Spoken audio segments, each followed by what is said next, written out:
La situation sécuritaire dans la partie est de la RDC demeure préoccupante avec les attaques des terroristes du 1-23 qui ne cessent d'essaimer mort et désolation dans cette partie du pays.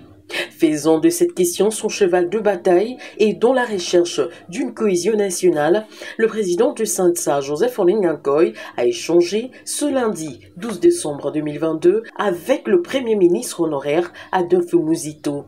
En toile de fond, les axes prioritaires concernant la situation sécuritaire. Au sortir de leur échange qui s'est déroulé à huis clos, les présidents du SANTSA expliquent le contenu. Comme nous l'avons fait ailleurs, voir le Premier ministre Muzito,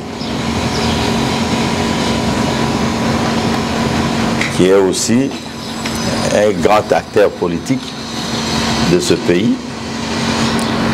qui a commencé son histoire politique avec l'un des icônes de ce pays, dont le patriarche Gizenga, pendant une longue durée, et qui détient certaines stratégies qu'il peut verser à la République, certaines orientations, certains conseils pour que la marche de la République soit sans en panne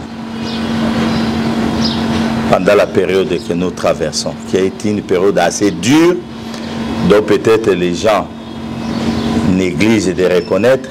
Vous devez reconnaître que la période est difficile. Une lourde mission que Joseph Olenga-Nkoy et son institution s'assignent. Le Premier ministre Muzito a montré sa disponibilité, il a parlé longuement de la cohésion, avant même que nous-mêmes nous développons cette partie. Il a longuement parlé de l'Est du pays, la manière dont il voit pour qu'on arrive à retrouver notre dignité et la cohésion nationale. Et il a parlé pas mal de choses. Et à un moment donné, il a même demandé, que si on le permet, de parler à deux catégories.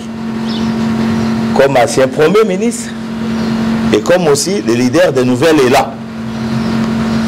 Et il nous a expliqué plusieurs choses qui sont vraiment très positives pour l'intérêt du pays. Le patron du SANTSA compte également consulter les évêques catholiques dans le jour qui suivent.